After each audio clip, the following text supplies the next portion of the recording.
Olá a todos, vamos falar sobre Umbanda? Sobre a história da Umbanda? Porém, uma história que poucos contam por aí? Olá a todos, eu sou Gesley Alves, sou sacerdote do terreiro São Jorge Guerreiro aqui no Espírito Santo Jacaraípe. Sou descendente de angolano, sou descendente de Tupiniquim, aqui no Espírito Santo, uma terra cheia de descendentes de índios e negros e etnias linguísticas fabulosas. Mas eu sou sacerdote de Umbanda, e a Umbanda está dentro da minha família há 4 gerações. 4 gerações que basicamente são negligenciadas. Não só a minha, mas de muita gente por aí. Muita gente que antes não tinha voz, muita gente que antes não queria se expor, muita gente que antes era cancelado na internet por falar certas coisas sobre a Umbanda. As pessoas nos cancelam nos grupos de Facebook porque falamos coisas que não os agradam, mas não de forma desrespeitosa, mas porque falamos de uma visão histórica um pouco diferente do que é nos contado e do que é nos narrado em muitos canais no YouTube, em muitos livros também, onde só conta uma versão da história, uma parte da história e tudo mais. Então vamos parar, porque falar de Umbanda, a Umbanda não começa no Brasil.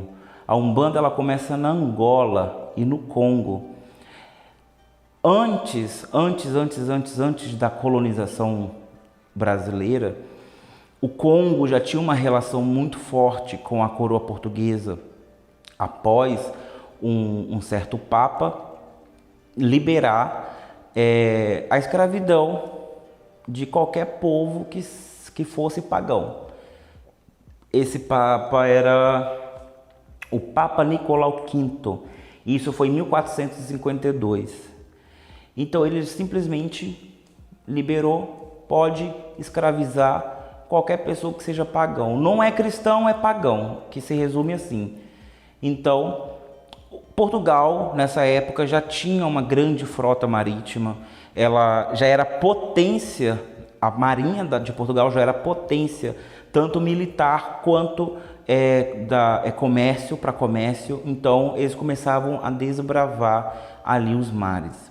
Então eles encontram a costa da África, a África subsaariana, e ali tem o reino do Congo. E eles percebendo que o Congo era muito grande, muito rico e muito poderoso, nem passou na cabeça de Portugal guerrear contra aquele povo. Ao contrário, vamos nos aliar àquele povo. Então ali começou um comércio de especiarias, de metais, de ensinos, porque o Congo admirava muito os ensinos de Portugal, matemática, geografia, ciências em gerais, a própria arquitetura.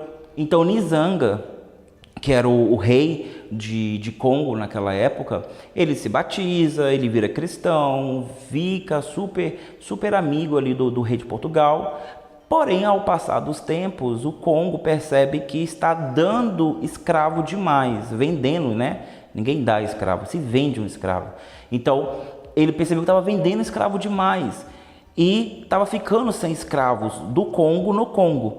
E os proprietários desses escravos no Congo estavam ficando muito ricos. Logo, estavam se rebelando contra o reino do Congo. Então isso era uma preocupação para o Nzinga.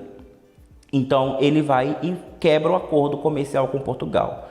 Portugal preocupado porque existia uma demanda de escravos, e com a colonização do Brasil, Portugal precisaria de muito mais escravos. Então o que ele fez? O rei de Portugal foi até o Angola.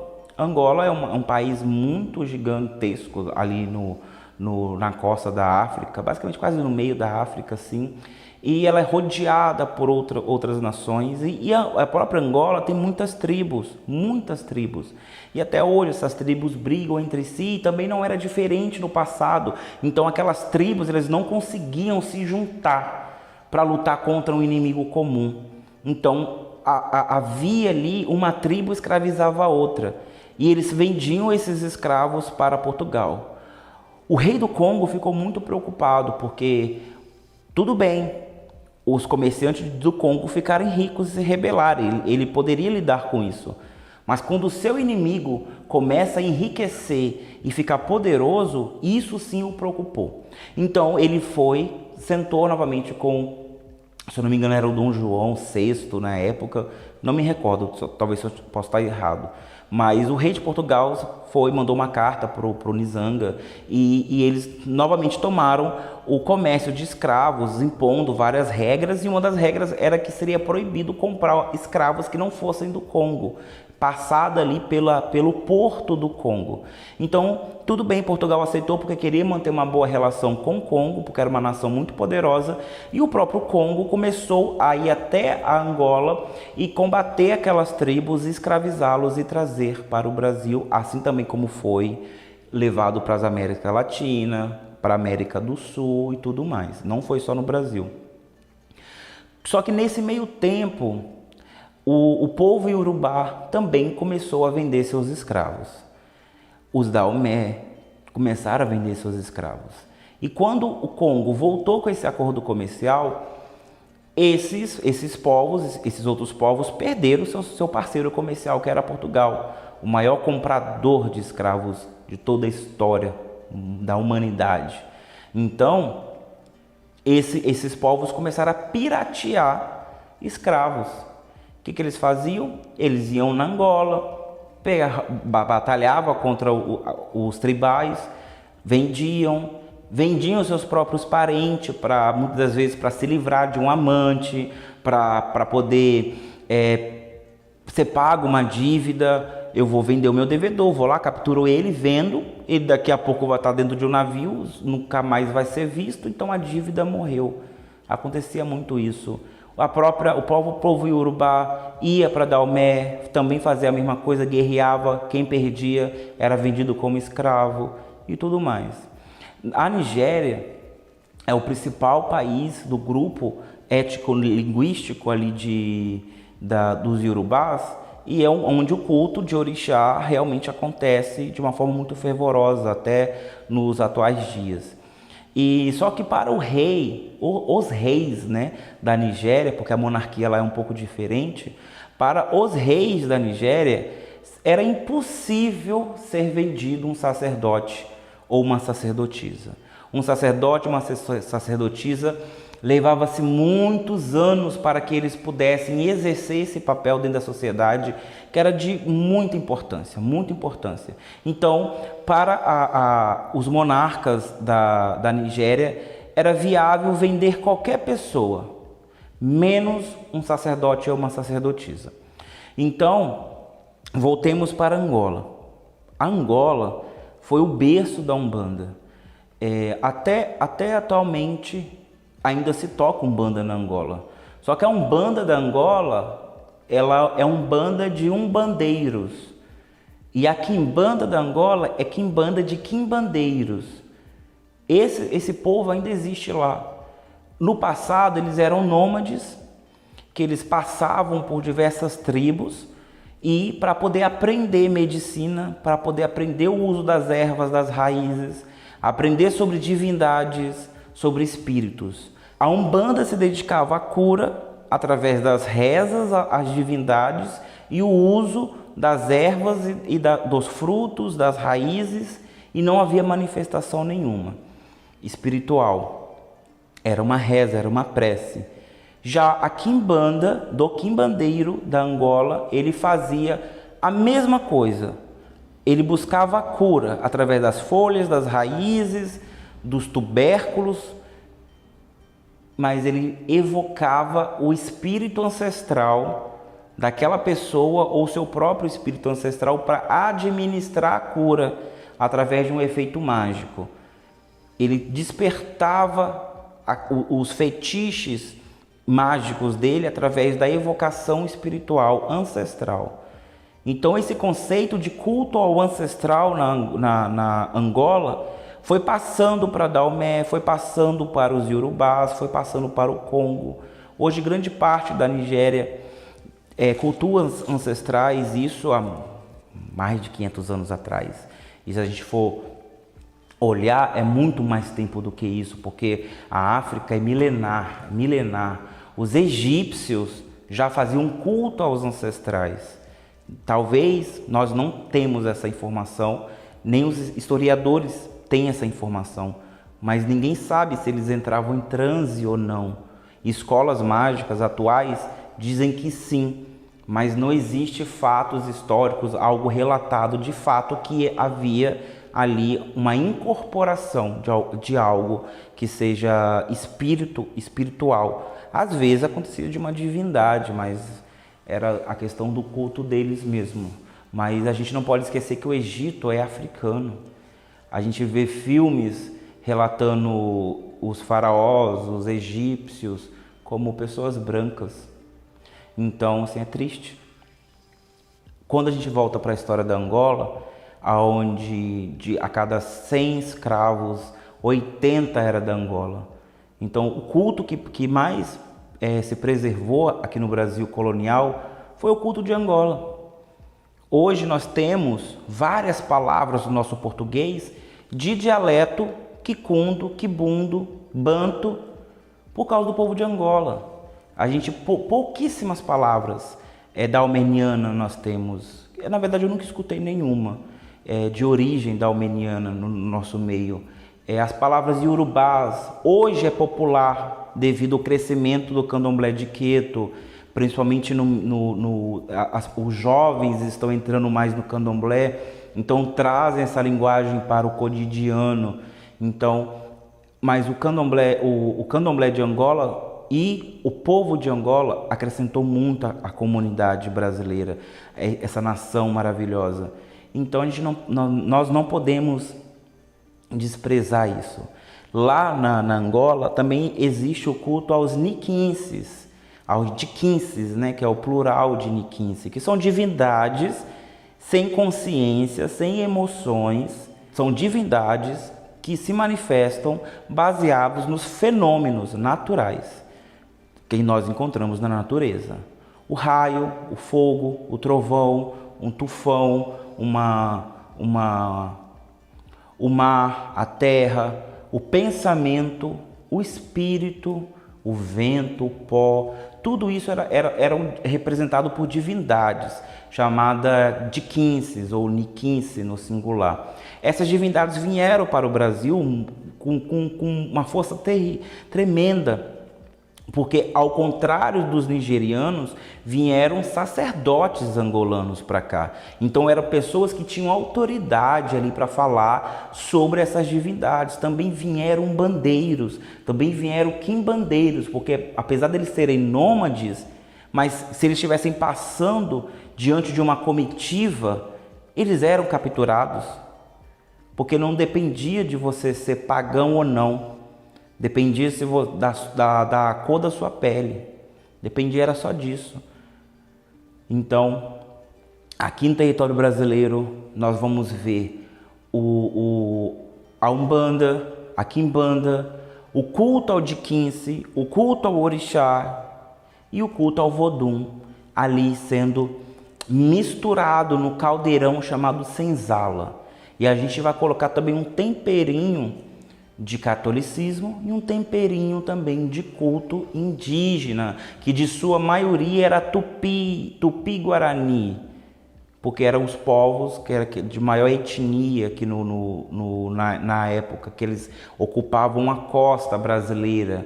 A gente vai encontrar outras tribos mais para dentro. Olha o mapa da colonização para vocês verem que o Portugal, ela fixou ali na costa brasileira. Depois de muito tempo que eles foram se aprofundando para dentro das matas, onde existiam outras tribos. Então as primeiras tribos que tiveram contato exato ali com o português eram tupis guaranis, eram bocotudos, eram o povo de Aimorés, eram os tupinambás.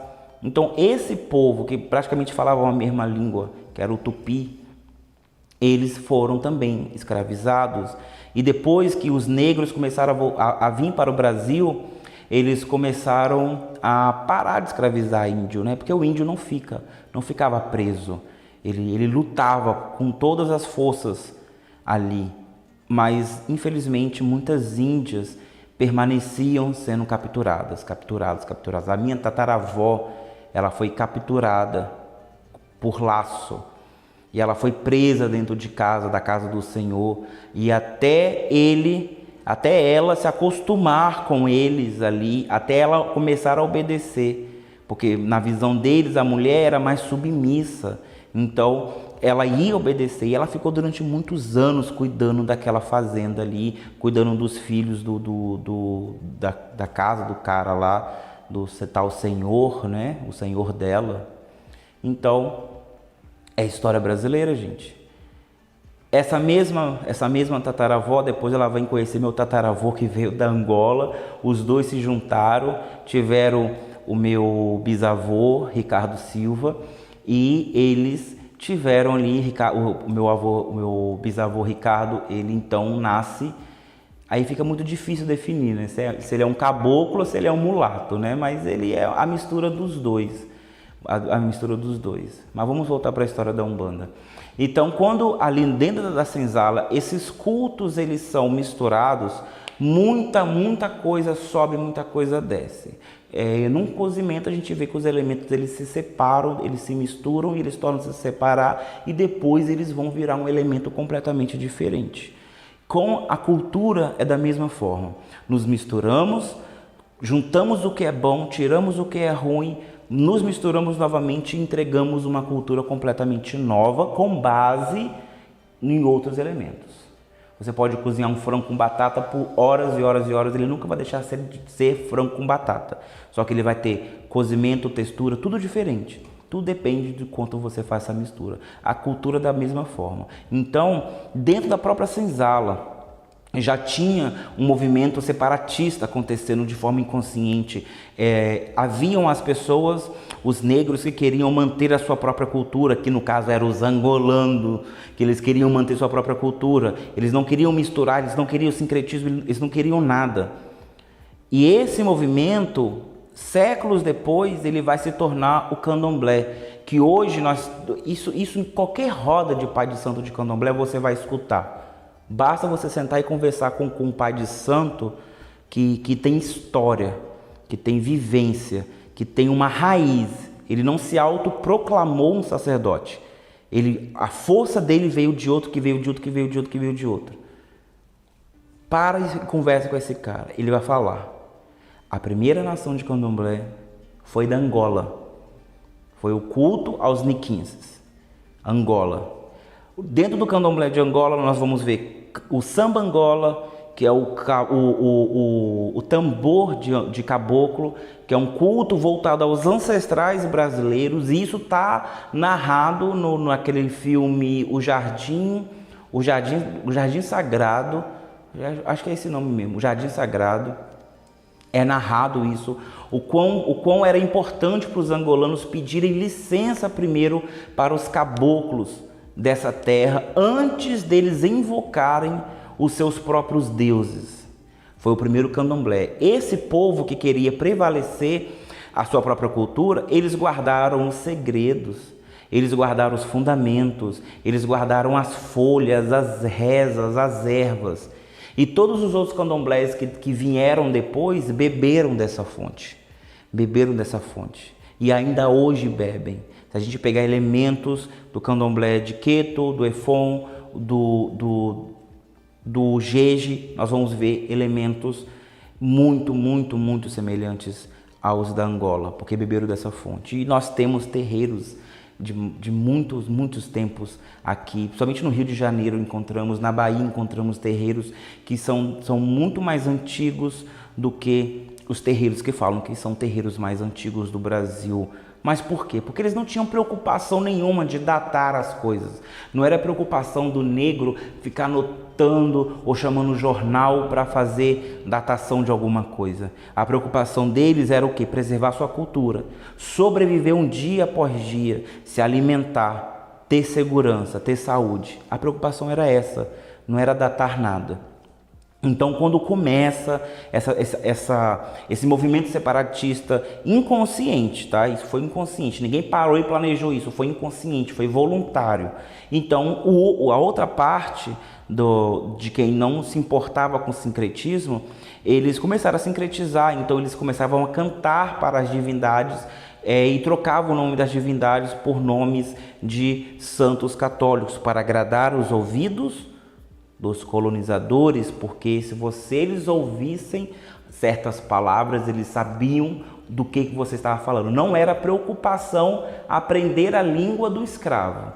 O escravo que tinha que aprender o português, mas eles sabiam identificar certas palavras que remetiam a culto pagão. Então eles trocavam essas palavras, eles mudavam essas palavras. Ou quando era nome de divindade, eles trocavam para uma divindade, um santo que era católico. E geralmente era um santo que representava a fazenda ou ali um engenho que eles estavam. Porque geralmente eles eram levados às missas, geralmente eles eram obrigados a terem dentro de alguns ambientes santos, que geralmente era de devoção daquela família. Então tinha famílias que eram devotadas para São Jorge, outras para São Jerônimo e tudo mais. Então eles pegavam muito disso. E quando um escravo ele estava muito velho, ou já não servia mais para o Senhor de alguma forma, ele era vendido, ele era transferido para outra senzala, para uma outra região. Ou quando começava uma corrida do ouro, a corrida do diamante, a troca da açúcar para o café, do pau-brasil para o tabaco, do tabaco para açúcar, do açúcar para o café, do café para o leite. Depois ficou café com leite, São Paulo e Minas Gerais. Então, os escravos, eles andavam, muitos não ficavam presos só em um lugar, eles andavam, eles trocavam informações, trocavam figurinhas nas senzalas. E dentro da própria senzala acontecia de vez em quando um culto que, se fosse ouvido, tinha que morrer pelo menos um escravo para servir de exemplo, para que ninguém mais pudesse fazer aquilo, porque era um culto de invocação ao diabo. Só que na verdade não era o diabo, eram os quimbandeiros, eram os umbandeiros, fazendo invocação junto com os indígenas brasileiros, que também faziam os rituais de evocação dele, chamando os ancestrais deles para dar força para superar, rezando, pedindo para ser libertos, rezando e pedindo para que amanhã não faltasse comida, rezando e pedindo para que amanhã eles não apanhassem até morrer, ou que para os seus filhos conseguisse sobreviver ou chegar à vida adulta. Essa era a oração.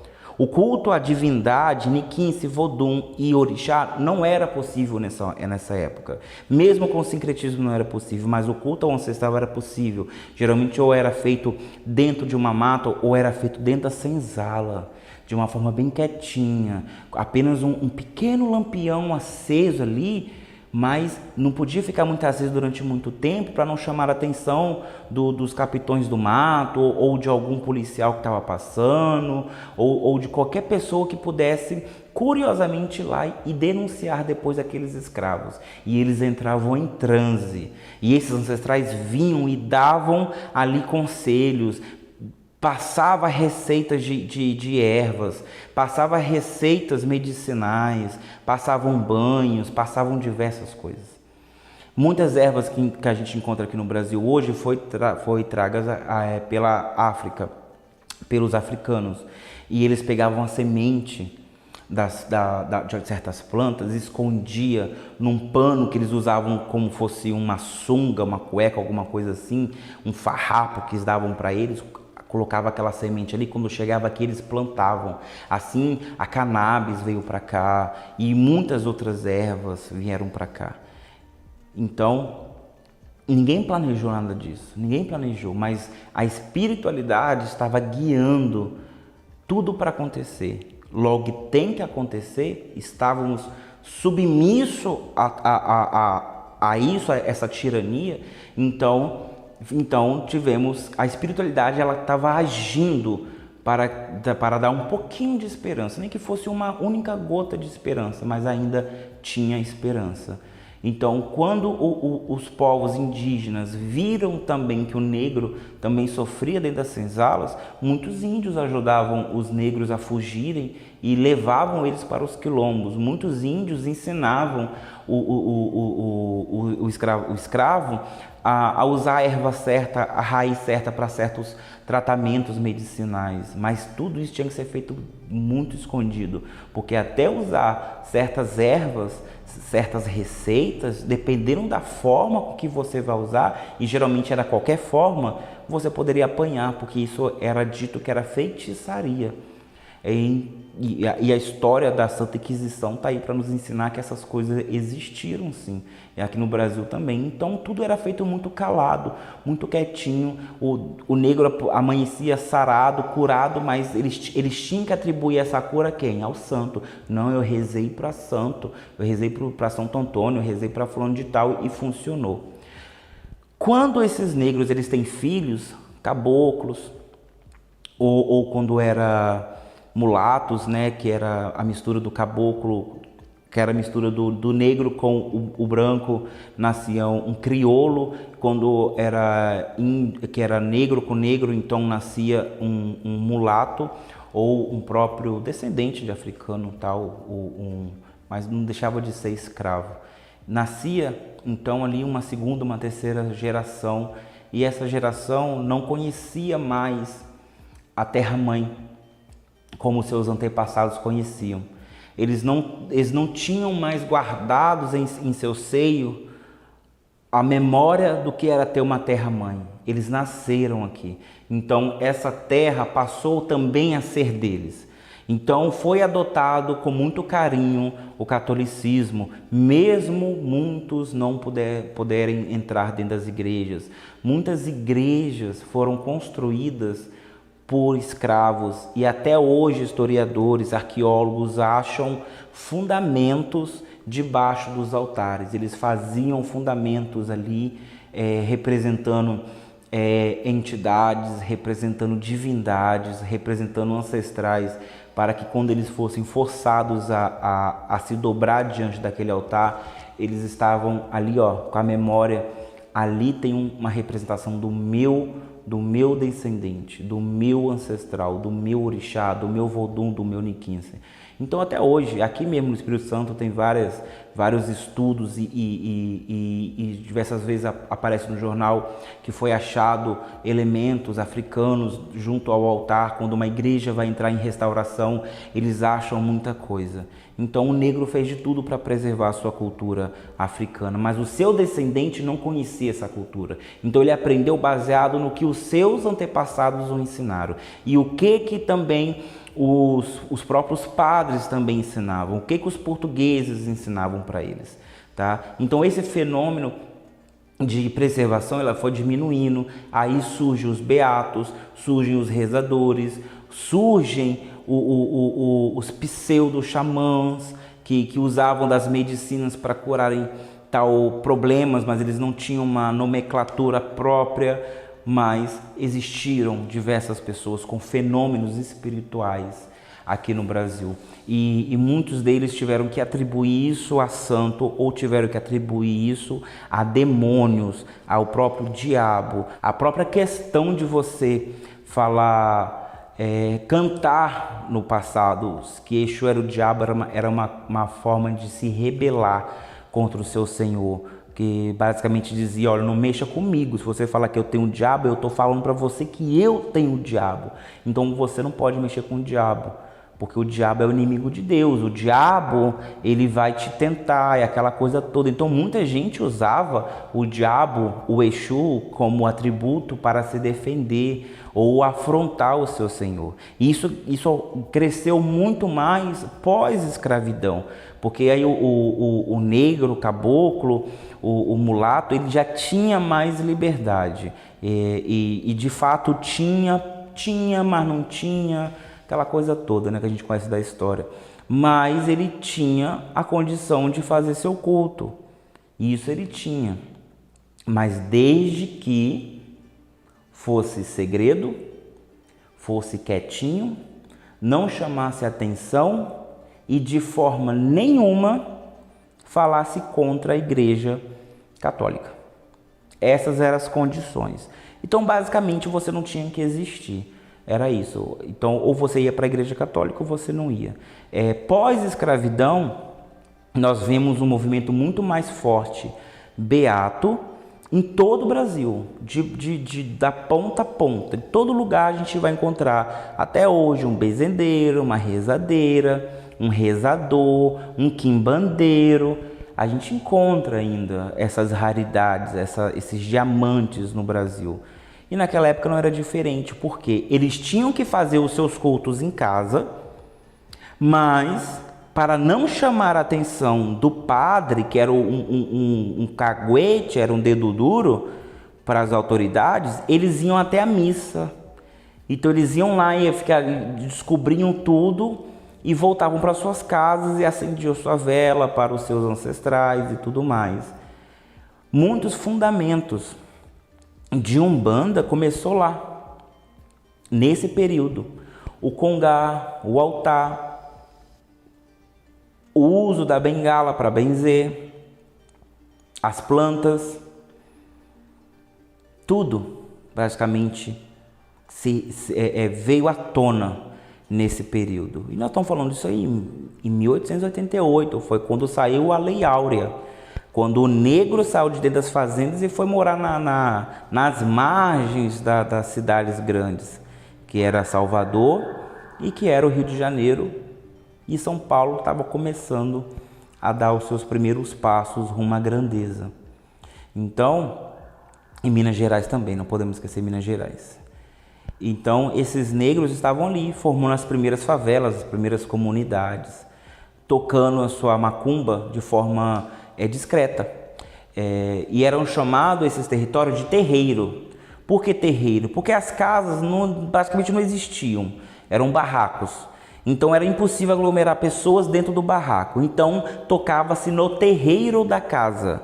Terreiro é um lado do terreno que não tinha construção. Geralmente a casa era construída na frente e o terreiro era a parte de trás, onde se pendurava a roupa, dava banho nos meninos, na bacia e tudo mais. Ali era o terreiro. Dia sim, dia não, ou todos os dias, ou a cada 15 dias, limpava aquela região e tocava ali o culto que era para os ancestrais, evocando o caboclo, evocando o preto velho, evocando o boiadeiro, evocando os compadres e as comadres no terreiro.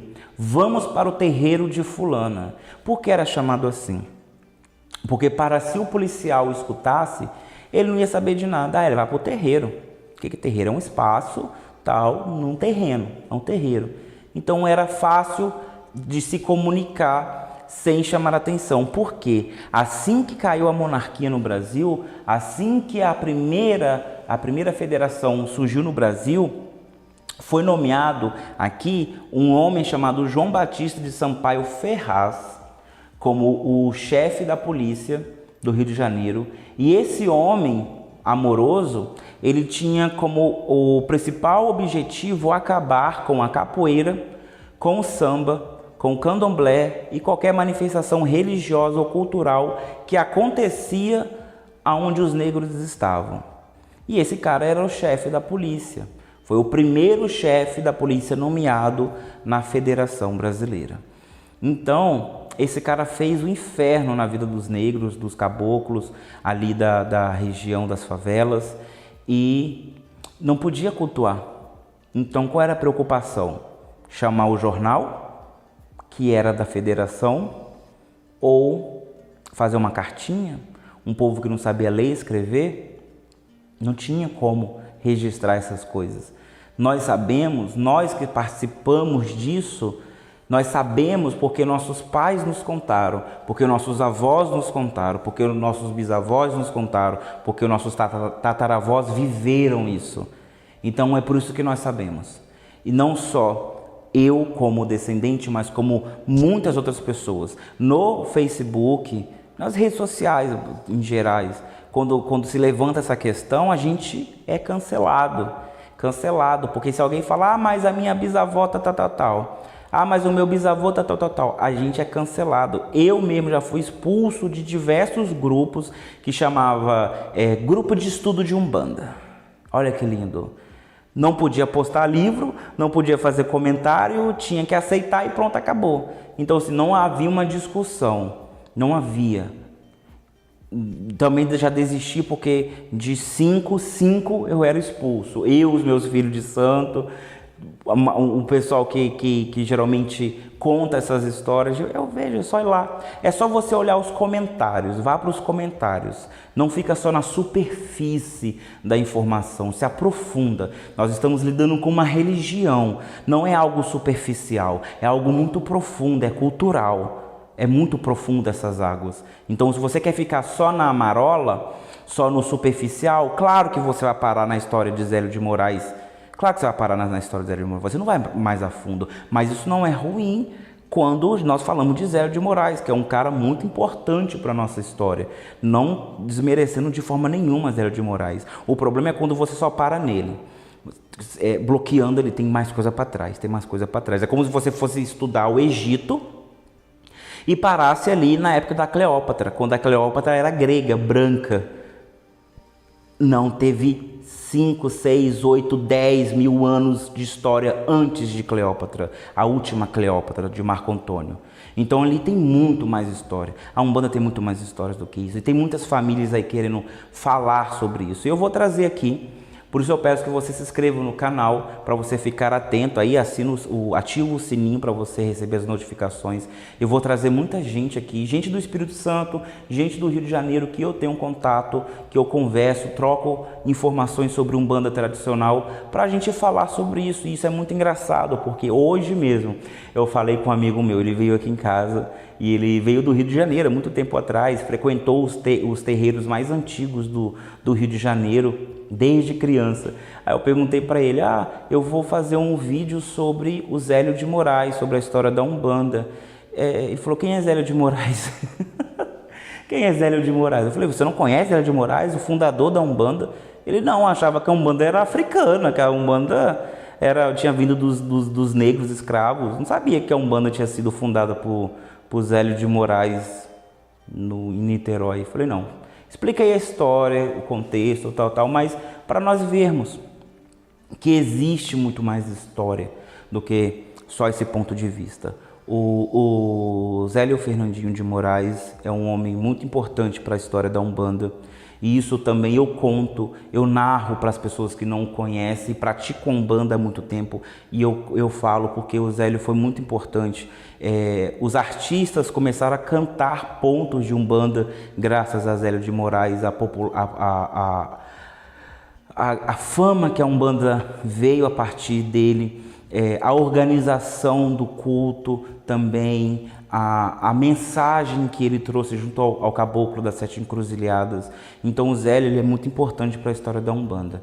A minha queixa mais não é ele, não é só ele, não é só isso, não tem só isso. A Umbanda não, Zélio acordou e pá, surgiu a Umbanda. Não, a Umbanda, gente, é um culto muito extenso. Nós temos a Umbanda sendo praticada em tribos indígenas há muitos séculos. Nós temos a Umbanda mesmo, a Umbanda de incorporação, de passe, de energia positiva e negativa, de compadre, de ponto de pólvora, ponto cantado, ponto arriscado, a Umbanda em geral. Não estou falando de um culto primitivo que deu origem à Umbanda, estou falando de uma Umbanda contextual, com muito contexto, com muita história, com muito fundamento. É engraçado que o próprio fundamento da Umbanda, a gente fala assim, quando eu falo para os meninos, não, vamos fazer o fundamento da Umbanda, eu vou narrar o que vai acontecer, e começo a narrar tudo que a gente vai fazer quando a gente tiver o nosso terreiro, num terreno que seja nosso, porque hoje isso aqui é alugado, infelizmente, então a gente não pode enterrar nada. Aí eu falo, sabe por que a gente enterrava as coisas? Porque não podia ficar nada visível, porque se o policial entrasse na sua casa e visse isso aqui, se fosse pego, qualquer coisa que fosse de manifestação cultural ou religiosa negra, cabocla, indígena, você ia ser exilado em Fernando de Noronha. E não pense que é o Fernando de Noronha que a gente vê hoje nas propagandas de turismo, não. era uma prisão, onde você morria de fome e de sede. Você ia ser exilado ali. Quando não era lá, é lá no Acre. Ou você tinha essas duas opções. Então, a gente tinha que esconder os fundamentos. Então, a gente fazia enterrado, cavava, colocava tudo ali, enterrava. Depois colocava um toco em cima, colocava um santo em cima, alguma coisa assim para disfarçar. Então, o fundamento era enterrado. E quando o terreiro era fundamentado dessa forma, a gente podia tocar à vontade, porque estava tudo escondido, não tinha problema nenhum. A polícia pode vir, eles não iam cavar para procurar nada. E isso acontece muito, quando muitas pessoas compram casas antigas daquela época, é comum, e virou popular, né? Quando a pessoa fala, compra um local que não dá certo, fala, oh, desenterra aí que tem macumba enterrada aí, desenterra aí que tem cabeça de porco enterrado aí. E muita gente cava e realmente encontra as garrafas, as ervas, as coisas que foram ali preservadas dentro de vasos e potes. Isso é Umbanda. E até hoje isso vem sendo resgatado. Uma vez eu conheci um cara incrível, chamado Fernando Ramon. Só de Umbanda o cara tinha 70 anos, só de Umbanda. Naquela época eu tinha 18 para 19 anos, ele tinha 98 anos. 98 anos. E ele já me narrava histórias de coisas que ele viu a avó dele fazer, a bisavó dele fazer. Ele me narrava, falava, cara, isso é incrível. Um senhor branco, de descendência portuguesa, que fazia essas coisas. Não é uma questão de cor, é uma questão de história, de cultura. A Umbanda é brasileira, é para todos. Para todos, preto, branco, japonês, chinês, é para todo mundo. Se você tem amor, caridade e fé, a Umbanda é para você. A Umbanda é para você. Mas também temos que olhar para a cultura, olhar para a história. Então esse homem me narrou diversas histórias incríveis sobre o terreiro que a mãe e a avó dele frequentavam. No caso, isso pode se somar quase 200 anos atrás. E os fenômenos que aconteciam ali, eu falei, gente, isso é incrível. Eu devia ter gravado aquilo, mas fazer o quê? Não tinha celular, nem existia celular na época que gravava essas coisas assim, então não tinha. Eu acho que esse senhor faleceu, porque há muito tempo eu não o vejo mais. É lastimável, porque é uma história que está sendo perdida, mas eu conheço muitos sacerdotes aqui no Espírito Santo que são muito antigos, conheço índios aqui no Espírito Santo que tocam Umbanda dentro de Oca, dentro das suas próprias tribos. Existe uma história atrás dessa história pequena, minúscula que se conta.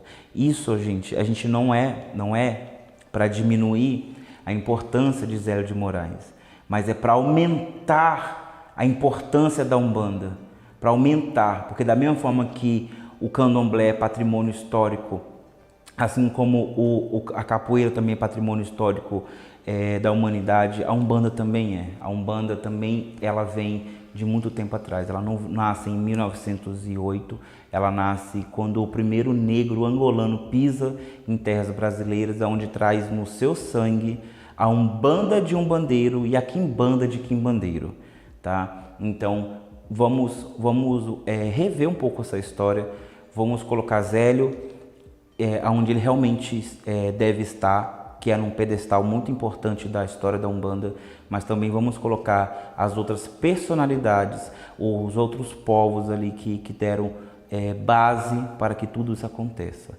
tá? Não sou historiador, não sou arqueólogo, não sou nada dessas coisas, eu só sou um descendente, uma pessoa que está dentro de uma família que pratica isso há 4 gerações e estou aqui hoje, graças ao YouTube, a um celular, a uma internet de banda larga, podendo contar essa história. Uma história que a minha mãe não pôde contar, uma história que a minha avó não pôde contar, uma história que as minhas tias não puderam contar, uma história que os meus bisavós não puderam contar, mas é uma história que meus tataravós não puderam contar, mas é uma história que eu estou contando aqui agora, tá bom?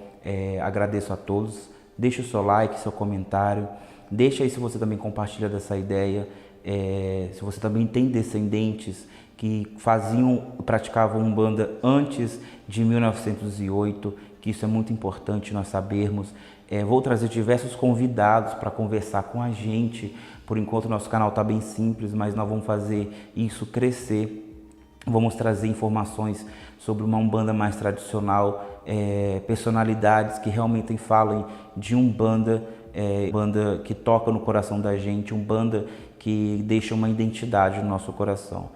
Se você gostou desse vídeo, deixe seu like, se inscreva no canal e vamos para o próximo vídeo. Mas eu vou te dar uma missão hoje. Esse vídeo ele foi gravado com muito amor, com muito carinho por toda a Umbanda e por todo umbandista. Vocês são meus irmãos, vocês também participam da minha família espiritual mediúnica e lá no Naruanda seremos uma única família. Então não há motivo de brigarmos por causa de pequenos detalhes, só colocar os pingos nos is.